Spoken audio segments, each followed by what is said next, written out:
আলুর পাতার ভর্তা অনেকেই খেয়েছেন, অনেকেই খাননি। যারা আলুর পাতার ভর্তা খাননি তাদের জন্য আজকের আমার এই রেসিপি আলুর পাতার ভর্তা। হ্যালো এভরিওয়ান, আসসালামু আলাইকুম। আজকে আমি আপনাদের সাথে শেয়ার করব দেশি আলুর পাতার ভর্তা। ভীষণ মজার একটা ভর্তা।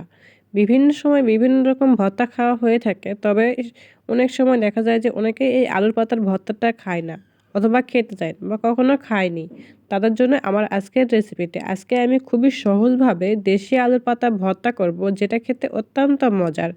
গরম গরম ভাত দিয়ে দেশি আলুর ভর্তা খেতে ভীষণ ভালো লাগে। সো ভিউয়ার, চলুন রেসিপিটি শুরু করা যাক। আলুর পাতার ভর্তা করার জন্য প্রথমে আমি আলুর পাতা কিছু নিয়েছি এবং পাতাগুলোকে আমি ভালোভাবে বেছে নিয়েছি। তারপর আমি নিয়েছি এখানে পেঁয়াজ কুচি এবং কাঁচা মরিচ এবং নিয়েছি রসুন কুচি। তারপর আলুর পাতাগুলোকে আমি খুব ভালো করে ধুয়ে নেব। আলুর পাতাতে অনেক সময় দেখা যায় যে ধুলো ময়লা থাকে, এই জন্য আমি আলুর পাতাটাকে খুব ভালো করে ধুয়ে নিব। ময়লাগুলো যাতে খুব ভালোভাবে ধোয়া হয়ে যায়, এজন্য আমি আলুর পাতাগুলোকে 3 থেকে 4 বারের মতো ভালোভাবে ধুয়ে নিয়েছি। তারপর ভর্তা করার জন্য আমি একটা ফ্রাই প্যানের মধ্যে দিয়ে দিব পেঁয়াজ কুচি এবং তার সাথে দিয়ে দিব কাঁচা মরিচ এবং দিয়ে দিব কিছু রসুন কোয়া। তারপরে আমি দিয়ে দেব আলুর পাতাগুলো যে ধুয়ে নিয়েছি, সেই আলুর পাতাগুলো আমি সবগুলোই এক এক করে দিয়ে দেব। আলুর পাতা দেওয়া হয়ে গেলে তখন আমি দিয়ে দিব অল্প পরিমাণের লবণ, যাতে আলুর পাতাটা সেদ্ধ হতে সাহায্য করবে। এর জন্য আমি লবণ দিয়ে ঢাকনা দিয়ে ঢেকে আলুর পাতাগুলোকে খুব ভালো করে সেদ্ধ করে নেব। আমি প্রায় 10 মিনিটের মতো আলুর পাতাগুলোকে সেদ্ধ করে নিয়েছি এবং ঢাকনা তুলে দেখে নিব যে আলুর পাতা থেকে অনেকটাই পানি উপরে আসবে। এ সময় আমি একটু আলুর পাতাগুলোকে সমানভাবে সেদ্ধ হওয়ার জন্য নাড়াচাড়া করে দিয়েছি, যাতে পারফেক্টভাবে সবগুলোভাবে সেদ্ধ হয়।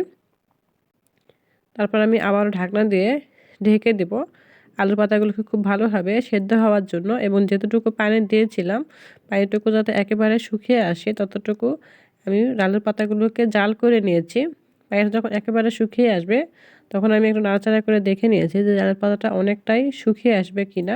তারপর আমি আলুর পাতাগুলোকে নামিয়ে নিব এবং আলু পাতাটাকে ঠান্ডা করে নিয়েছি এবং হাত দিয়ে চেপে চেপে আলুর পাতাতে যে আরও পানি পরিমাণ থাকবে সেই পানিগুলোকে খুব ভালো করে আমি চেপে নিব, যাতে কোনো প্রকার পানি না থাকে। আর এই পাতাটা যদি পানিটা থাকে তাহলে কিন্তু ভর্তাটা অনেকটা পানসে লাগবে, খেতে ভালো লাগবে না।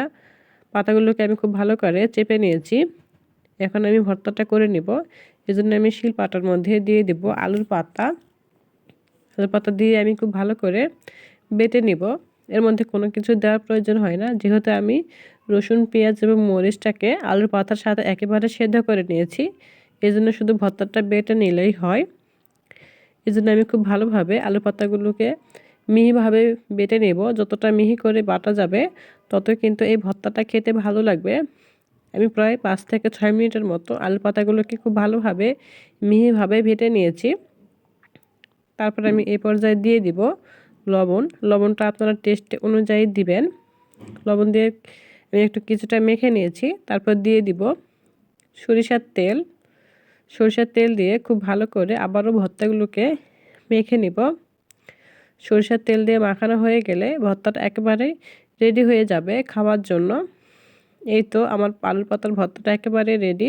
তারপর আমি আলুর পাতার ভর্তাটা পরিবেশনের জন্য উঠিয়ে নিয়েছি। অত্যন্ত মজার আলুর পাতার ভর্তা, খুবই ভালো লাগে খেতে গরম ভাত দিয়ে আলুর পাতার ভর্তা।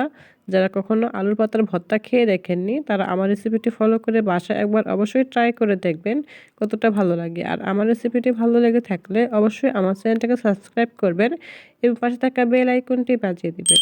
Thank you watching my video.